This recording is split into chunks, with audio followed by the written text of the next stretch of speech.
Bueno, buenas tardes o buenos días a todos, estimados. Vamos a dar inicio a la segunda cápsula de de este curso de Derecho Laboral Colectivo, tanto sus jornadas diurna como vespertina. Eh, Como podemos señalar, y como señalamos en la cápsula anterior, vamos a partir siempre con este esquema, ¿no es cierto?, que es de señalar primero un esquema de la cápsula de qué es lo que vamos a hablar, ¿no es cierto? En esta cápsula vamos a hablar de los orígenes del derecho laboral colectivo, orígenes tanto a nivel mundial como a nivel chileno. Vamos a definir, a través de una definición que da el profesor Sergio Gamonal Contreras, qué se entiende por derecho laboral colectivo. Vamos a ver sus características más relevantes, sus aspectos más característicos. Vamos a ver las principales fuentes y sistemas que tiene este derecho colectivo y vamos a terminar con una breve sinopsis eh, de lo que ha sido la legislación sindical en nuestro país. Bien, en primer término, en lo referente a los orígenes del derecho laboral colectivo, conviene señalar que el derecho laboral en términos generales nace con el desarrollo de las ciencias y de las artes, ¿no es cierto?, lo que alcanzó su máximo esplendor en el siglo XIX, especialmente con el advenimiento de las revoluciones industriales, la revolución rusa, fundamentalmente a nivel europeo, con la Revolución Mexicana y los procesos independentistas en nuestro país y en nuestra región, que es Latinoamérica, ¿no es cierto? En efecto, este periodo se gestó inicialmente en Gran Bretaña y posteriormente se extendió en toda Europa y mucho más tardíamente en América Latina y mucho más tardíamente dentro de América Latina en Chile. Y básicamente la característica de esto, o por qué empezó, porque empezaron a surgir nuevas formas de producción, ¿no es cierto? Estas formas nuevas de producción hacían necesario el uso masivo de mano de obra que en un principio trabajó o prestó sus servicios de una manera bastante desregulada y sin ninguna legislación al respecto, ¿no es cierto? Como sabemos, producto casi con natural este uso masivo de la mano de obra es que surgen nuestros primeros abusos, ¿no es cierto?, entre los cuales podemos mencionar jornadas laborales de hasta 15 horas diarias, ausencia total de descansos semanales, por supuesto ausencia total de descansos anuales o periodos de vacaciones. No existía ninguna protección al trabajo de las embarazadas, al trabajo de los menores de edad, eh, todas cuestiones que en definitiva implicaron una suerte de luchas sociales, ¿no es cierto?, los cuales fueron en su primer tiempo casi todas reprimidas de una manera muy violenta por las autoridades de la época, ¿no es cierto? En razón de lo anterior, se fue gestando lentamente una serie de normas protectoras por parte de los distintos estados en favor básicamente de la parte más débil, que en este caso era la parte trabajadora, ¿ya? Desde ese punto de vista, y esto es muy importante que lo tengamos presente, el derecho colectivo es más antiguo y de hecho es la base del derecho laboral individual que estudiamos el semestre pasado, ¿no es cierto? En otras palabras, de no haber existido estas reivindicaciones sociales que se crearon justamente por un abuso colectivo de los empleadores al trabajo, no se habría arribado a estas normas protectoras, las cuales protegieron en un primer momento lo colectivo, como se señaló, y después eh, fuimos hilando un poco más finos y protegiendo un poco más los derechos individuales, ¿ya?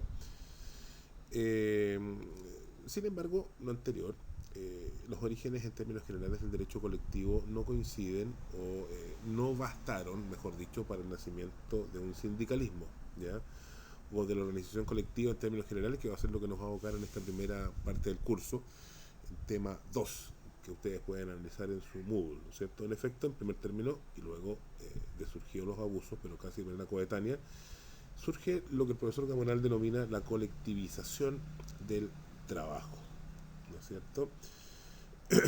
Esta colectivización del trabajo implica la reunión de varios trabajadores en grupos, en lugares comunes que ellos mismos concertaban, eh, trabajadores que realizaban actividades más menos estandarizadas, generalmente a mayor escala, eh, cuestión que lo diferencia de los gremios de artesanos y del trabajo agrícola y ganadero en general, ¿no es cierto? El cual puede entenderse colectivo, pero jamás masivo, ¿no? Siendo además desprovisto de los aspectos macroeconómicos y tecnológicos de las cuales gozaron los sindicatos tiempos después, ¿no es cierto? Esta colectivización permitió una lenta pero segura toma de conciencia por parte de los trabajadores de sus necesidades, de sus intereses comunes y fundamentalmente, y ojo con esto, del poder colectivo que encerraba el trabajo que ellos realizaban, ¿ya? Pero en términos más genéricos no existe un consenso para determinar eh, desde cuándo existen las organizaciones sindicales, ¿ya? Bien, vamos a pasar a la siguiente. Como señalamos, no hay una época más precisa, eh, pero sin embargo hay más bien tres etapas más o menos definidas para que podamos determinar desde cuándo surgió el sindicalismo, ¿ya?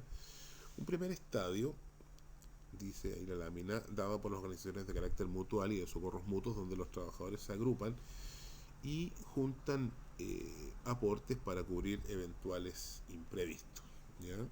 Básicamente los trabajadores lo que hacían en esa primera etapa era agruparse y básicamente cubrir de manera bastante rudimentaria ciertas contingencias sociales que les fueran surgiendo a ellos mismos, ¿no es cierto? Un segundo estadio, una segunda etapa, al que se le denomina sindicalismo de trabajadores calificados, se caracteriza por una acción un poco más directa de ciertos grupos de trabajadores, en la mayoría de los casos más calificados, luego de una mayor organización y conscientes de las bondades del actuar colectivo. Este segundo estadio se caracteriza porque los trabajadores van tomando una cierta conciencia, como señalamos en la lámina anterior, ¿no es cierto? Y esta conciencia implica del poder que tiene este factor económico del trabajo, fundamentalmente para la parte empleadora. Y un tercer estado, el cual surge en los últimos dos decenios del siglo XIX, 1880, 1890, que se caracteriza porque los trabajadores menos calificados se organizan y presionan para obtener mejoras laborales. Desde luego, esta época, ¿no es cierto?, o estas etapas parten o surgen de la base de lo que ocurrió en Europa. Vamos a ver un poco los orígenes del derecho colectivo en Chile. Como señalamos, en nuestro país el sindicalismo, en nuestro país, en América Latina, ¿no es cierto?, podemos hablar de que el sindicalismo fue tardío, ¿no es cierto? Y ello no obstante que el proceso de industrialización que vivió América Latina y que vivió en nuestro país, fíjese que no fue tan tardío en comparación con otros lugares latinoamericanos, pero sí en nuestro país fue tardío, ¿ya? ¿Por qué decimos que fue tardío? Fue tardío y surge en un primer momento en razón de una especie de sociedad de resistencia, ¿no es cierto? Y esta sociedad de resistencia surge básicamente por parte de los trabajadores para mejorar sus calidades de vida y de trabajo, ¿no es cierto? Los cuales ven bajo la premisa de la denominada lucha de clases, ¿no es cierto? Que piensan ustedes que a la sazón 1910, 1920, 1900, hasta 1920 en realidad está bastante de moda, ¿no? Y esta lucha de clase básicamente implicaba o requería que los problemas sociales de los trabajadores fueran solucionados, ¿no es cierto? En esta etapa, como podemos apreciar y casi lógico, el movimiento sindical en nuestro país aparece fuertemente influenciado por la ideología marxista, ¿ya? Ideología que surge básicamente se caracteriza por una abierta oposición a los empleadores y al Estado protector de esos empleadores, ¿no es cierto? Desde luego, esta lucha de clase o sociedad de resistencia fue, como señalamos, fuertemente reprimida por los gobiernos, ¿no es cierto? Ese Estado evoluciona, ¿ya? Y adopta formas de sindicalismo un poco más pragmáticas, ¿no es cierto? Y pasan a formar parte importante en la vida de los países latinoamericanos, ¿no es cierto? De esta forma puede entenderse el sindicalismo desde dos puntos de vista, o puede clasificarse en dos tipos de sindicalismo: el sindicalismo de clases y un sindicalismo populista, ¿ya? El sindicalismo de clases, que es el que adopta eh, básicamente la gran mayoría de los países latinoamericanos, se caracteriza por lo que dice la lámina, ¿no es cierto? Un importante grado de autonomía frente al poder estatal, el asumir un rol político por medio de algún partido de izquierda, normalmente dominante. Hay una relación fuerte de la base con sus representantes, ¿no es cierto? En promedio la tasa de sindicalización en estos países no supera el 14, 15, 16%, ¿no es cierto? Pero esta cifra es bastante engañosa, ya que normalmente en esos países el sindicato aparece muy relacionado con la principal actividad productiva del país. Como podemos apreciar, en nuestro país el sindicalismo aparece con una mucho mayor nitidez y una mucho mayor fuerza en la actividad o en el enclave minero, más que en las otras ramas productivas o aspectos productivos de este país, porque justamente es ahí donde existe no existe una mayor concentración de trabajadores, sino porque ahí es donde las empresas sacan una mayor utilidad que en relación con otras, ¿no? En segundo término, tenemos un sindicalismo de corte populista, y este sindicalismo de corte populista se eh, eh, caracteriza por un alto grado de dependencia política. Si en el sindicalismo de clase había una independencia del poder político, en el sindicalismo populista es todo lo contrario. Aquí hay una dependencia, hay una cúpula que está muy vinculada al gobierno central, y se produce entre ambos una especie de apoyo mutuo, una especie de simbiosis, ¿no es cierto? Hay mejoras sociales por apoyo político. El sindicato es una institución dentro de la sociedad de sus países. México, Argentina, son sindicalismos populistas, en donde son actores políticos relevantes los sindicatos, ¿no es cierto? Aquí la tasa de sindicalización es mucho mayor, bordea el 33%, ¿ya? Y está mucho más diversificada. No es posible advertir la masificación en el principal rubro productivo del país, toda vez que en ese tipo de países por lo general existen varios tipos de sindicatos bastante, varios rubros productivos más bien bastante potentes, ¿no? En Chile, en términos generales, podemos afirmar que el derecho colectivo sindical ha tenido un desarrollo regular. Eh, por supuesto, de mucha menor importancia que en Europa, pero en un nivel medio en comparación con nuestros vecinos, ¿no? Eh, como señalamos, nuestro sindicalismo es un sindicalismo de clases que se caracteriza por la regulación por parte del Estado, ¿no? De un conjunto de leyes protectoras, más que por la negociación colectiva apartada del aparato laboral estatal, ¿no es cierto? Aparece muy ligada al enclave minero, ya lo dijimos, ¿no es cierto? Por eso está desde siempre, ¿no? La principal actividad económica nacional, y además justamente porque en ella se ven los mayores abusos. Eh, los principales hitos, eh, los principales hitos básicamente podemos señalar, o un principal hito podemos apreciar ya en el año 1830, ¿no? En donde aparecen las primeras manifestaciones huelquísticas en nuestro país, de las que se tiene noticia, ¿no? En el año 1890 y en los años 1915 se produjeron los primeros paros y huelgas de trabajadores, ¿no es cierto? siendo una de las más emblemáticas el movimiento obrero del Paraíso de 1903, que ya implicó más de 50 muertos en el puerto de Valparaíso, y una que es muy conocida por todos, ¿no es cierto?, que es la matanza de la escuela de Santa María, en la cual no hay consenso en la cantidad de muertos, pero las fuentes más radicales hablan de que murieron más de 3.000 personas. ¿Ya? Otro hito importante es la creación de la Federación Obrera de Chile en el año 1909, que permitió el crecimiento del movimiento obrero en Chile. El año 1937 se crea, justamente partiendo de el obrar de esta Foch, la Central Única de Trabajadores. ¿Ya? Esta institución nació después de un fuerte periodo de represión sindical, y en esta institución, más que la protección, también propendió al crecimiento del sindicalismo en Chile, ¿no es cierto? El artífice de esta CUT fue un señor que se llamaba Clotario Blest, ¿no es cierto? Que es el padre del sindicalismo y del movimiento sindical chileno, ¿no es cierto?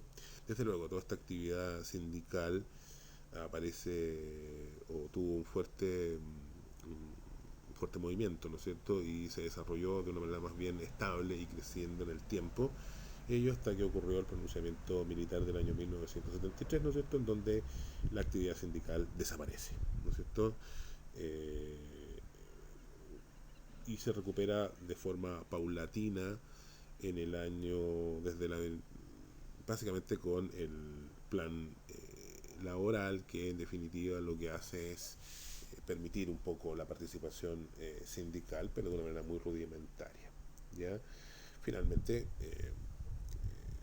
un antecedente que hay que necesariamente tener en cuenta es la modificación legal que implica la ley 20.940, que en definitiva vamos a analizar en el transcurso de las unidades 3 y 4. Esto es la negociación colectiva y la huelga. Pese a que la huelga no la tocó en lo absoluto, la vamos a analizar también.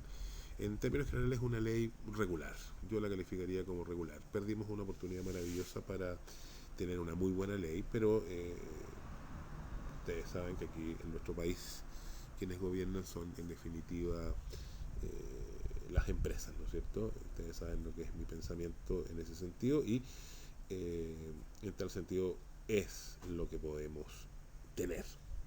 Bien. Definición de derecho colectivo.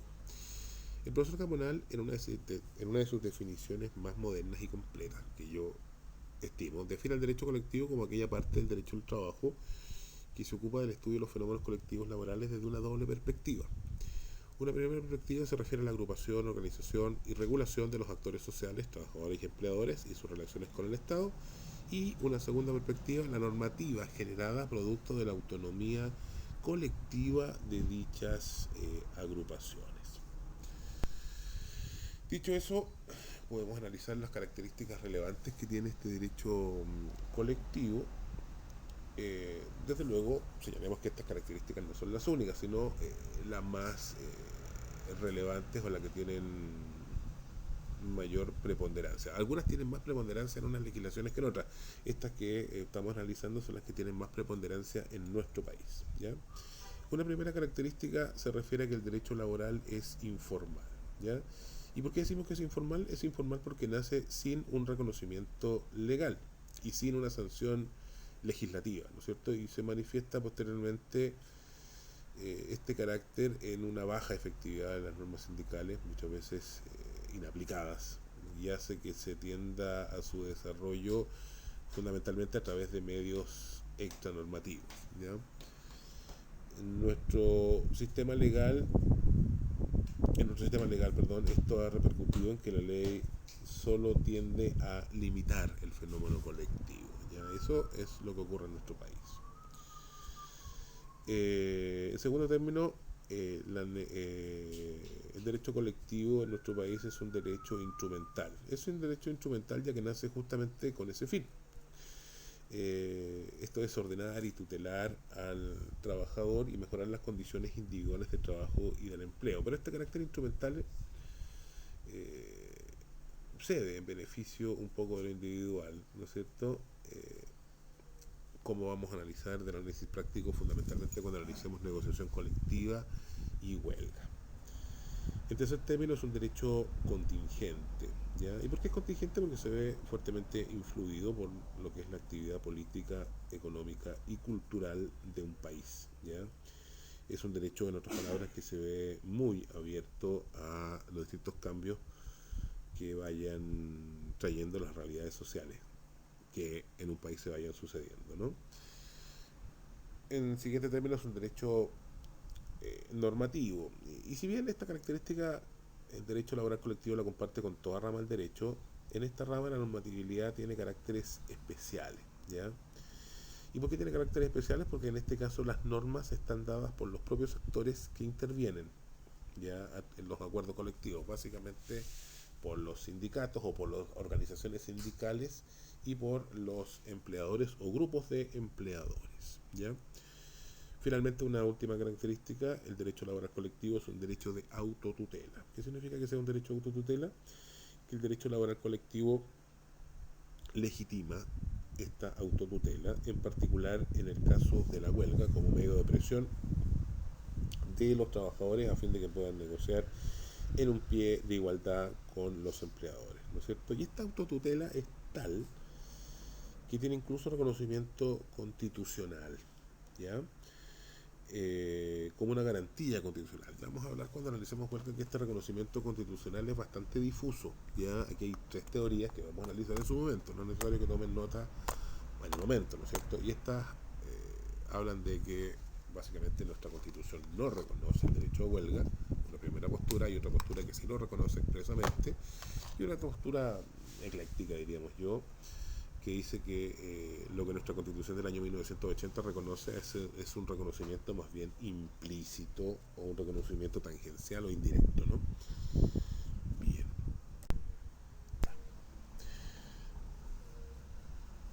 Eh, Vamos a analizar un breve esquema finalmente de la legislación sindical en nuestro país, ¿no es cierto?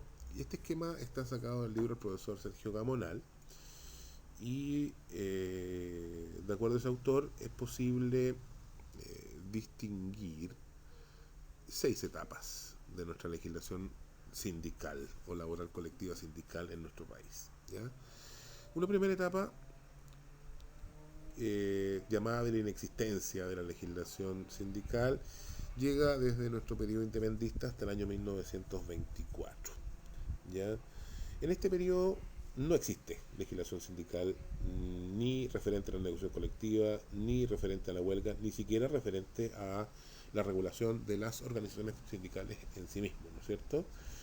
No obstante ello no implica que no exista movimiento sindical, ¿ya? De hecho, como señalamos en láminas anteriores, en el año 1930 se tienen registros o antecedentes de la primera actividad huelguística, no se llamaba así, por cierto, eh, que existía en nuestro país, y recuerden ustedes que el primer gran paro nacional de trabajadores ocurrió en nuestro país en el año 1890, ¿ya? Una segunda etapa que va del año 1924 al año 1931, que el profesor Gamonal denomina de nacimiento de la legislación. Esta etapa se caracteriza ya que en el año 1924 y luego los conflictos sociales de la época se aprueban diversas leyes en el Congreso, entre las que destacamos principalmente la ley 4054, la 4055, la 4056 y la 4057. Todas estas leyes son del año 1924. En particular, la ley 4057 es la ley que regula a las organizaciones sindicales, y todas estas que mencioné forman parte de las denominadas leyes sociales de Alessandri, ¿ya? Que fueron una especie, como ustedes podrán recordar, una especie de canje, ¿no es cierto?, para que el presidente Alessandri volviera luego su exilio, ¿no? No obstante ser este un periodo muy inestable políticamente, aparejó que muchas leyes sociales, y por cierto con rasgos sindicales, fueran inaplicables, ¿ya? En este periodo, específicamente en el año 1931, se dicta en nuestro país nuestro primer código del trabajo, el código del año 1931, ¿ya? Lo que y en relación con esto, Chile a nivel latinoamericano fue uno de los pioneros. ¿Ya? En ese sentido le ganamos o tuvimos código antes que varios países a nivel latinoamericano. Un tercer periodo que va del año 1931 al año 1973, que se denomina de consolidación y desarrollo parcial del derecho colectivo. Aquí este periodo se caracteriza por la consolidación del Código del Trabajo y se desarrollan de modo parcial algunos aspectos del sindicalismo, especialmente respecto a los trabajadores públicos. ¿Ya? Otra ley muy importante que se dicta en esta época es la ley 1625 del año 1967, gobierno de Frei Montalva, en el cual permite por primera vez la sindicalización de los trabajadores agrícolas, ¿no es cierto? Se dicta también un poco antes, en el año 1956, el decreto con fuerza de ley 303, que permite o que dicta el estatuto de los trabajadores del cobre. ¿Ya? Pero sin lugar a dudas, el hito más relevante y que hace partir este periodo, ¿no es cierto?, fue el año 1931, año en el cual se dicta nuestro primer código del trabajo. ¿Ya? Ojo, en este primer código del trabajo se contemplaban solamente dos tipos de sindicatos: los sindicatos industriales, que estaban compuestos por obreros, y el sindicato de profesionales, al cual podían ingresar en general cualquier tipo de trabajadores. Ambos tenían requisitos y quórum de constitución diferentes entre ellos y diferentes de los actuales, ¿no es cierto? Eh, y en ambos casos, además, la personalidad jurídica era concedida por el presidente de la República. ¿Ya? Un aspecto novedoso era que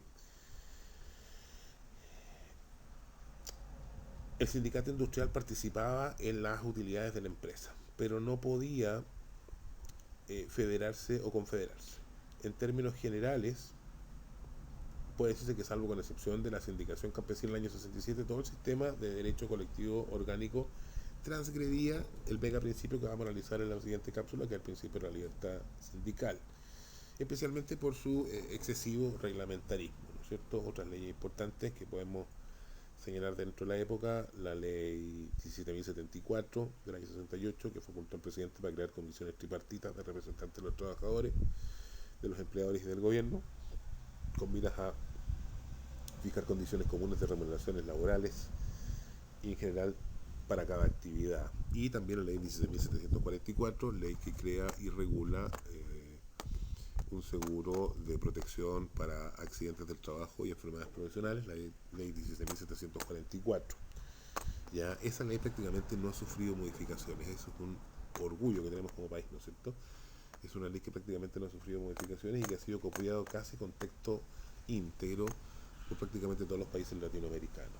¿Ya? Una cuarta etapa, que va del año 1973 al año 1979, que se llama de transición legislativa. Así lo llama Gamonal, yo lo llamaría de otra forma, pero bueno, él lo llamó así, ¿no es cierto? Este es un periodo un poco oscuro, ¿no es cierto?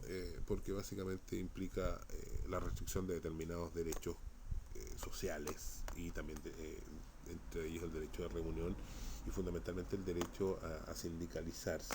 ¿Ya?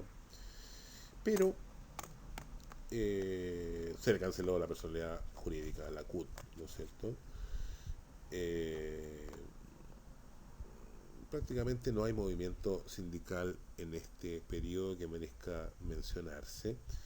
De hecho, el plan laboral solo reguló de una manera muy parcial la actividad sindical, ¿ya?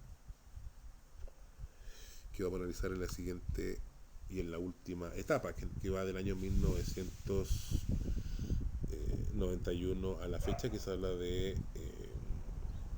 perdón, hablemos de un poco del plan laboral, ¿no es cierto? El plan laboral del año 79 al 91 implica la creación de una institucionalidad laboral